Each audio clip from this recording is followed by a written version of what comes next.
ബെർണാബ്യൂവിലെ 90 മിനിറ്റുകൾ അത് റയൽ മാഡ്രിഡിന്റെ എതിരാളികൾക്ക് വലിയൊരു സമയമാണ്. എന്നാൽ ഇന്നലെ ആ സമയത്തിന്റെ ദൈർഘ്യം ഏറ്റവും കൂടുതൽ അറിഞ്ഞത് റയൽ മാഡ്രിഡ് തന്നെയായിരുന്നു. ചാമ്പ്യൻസ് ലീഗിന്റെ ക്വാർട്ടർ ഫൈനലിൽ രണ്ടാം പാദത്തിൽ റയൽ മാഡ്രിഡ് ആഴ്സണലിനോട് വീണ്ടും 2-1 പരാജയം ഏറ്റുവാങ്ങി. ആദ്യ പാദത്തിൽ ഡെക്ലാൻ റൈസ് നേടിയ 2 ഫ്രീ കിക്ക് ഗോളിന്റെ ബലത്തിൽ 3 ഗോളിന്റെ കടവുമായാണ് റയൽ മാഡ്രിഡ് ഇന്നലെ കളിക്കാൻ ഇറങ്ങിയത്. 3 ഗോളിന്റെ കടമുണ്ടായിരുന്നെങ്കിലും തിരിച്ചടിക്കാമെന്നുള്ള ആത്മവിശ്വാസം റയൽ മാഡ്രിഡിനുണ്ടായിരുന്നു.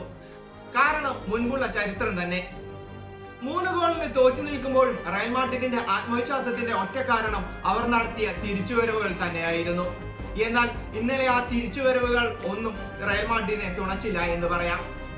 പന്ത് കൈവശം വെച്ച് ആഴ്സണലിന്റെ പ്രതിരോധത്തെ തകർക്കുക എന്ന തന്ത്രമായിരുന്നു റയൽ മാഡ്രിഡ് സ്വീകരിച്ചത്. എന്നാൽ ഒരിക്കൽ പോലും ആ തന്ത്രം വിജയിച്ചില്ല എന്നതാണ് സത്യം.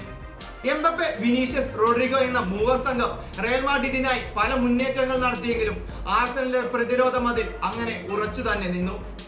65 മിനിറ്റ് വരെ ഗോളരഹിത സമനിലയിൽ നിന്ന മത്സരം ബുക്കായോ സാക്ക 65-ാം മിനിറ്റിൽ ഗോൾ നേടി സാന്റിയാഗോ ബെർണാബ്യൂവിനെ നിശബ്ദനാക്കി. എന്നാൽ 2 മിനിറ്റ് കൊണ്ട് തന്നെ വിനീഷ്യസ് റയൽ മാഡ്രിഡിനായി ഗോൾ മടക്കി. ഗണ്ണേഴ്സിന്റെ പ്രതിരോധ പിഴവ് മുതലെടുത്തായിരുന്നു വിനീഷ്യസിന്റെ ഗോൾ വന്നത്.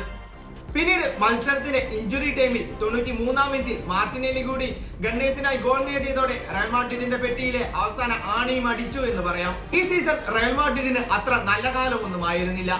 ചാമ്പ്യൻസ് ലീഗിലും ലാ ലീഗയിലും കോപ്പ ഡെൽ റേയിലും അടക്കമുള്ള പല മത്സരങ്ങളിലും റയൽ മാഡ്രിഡിന് കാൽ വഴുതിയിരുന്നു.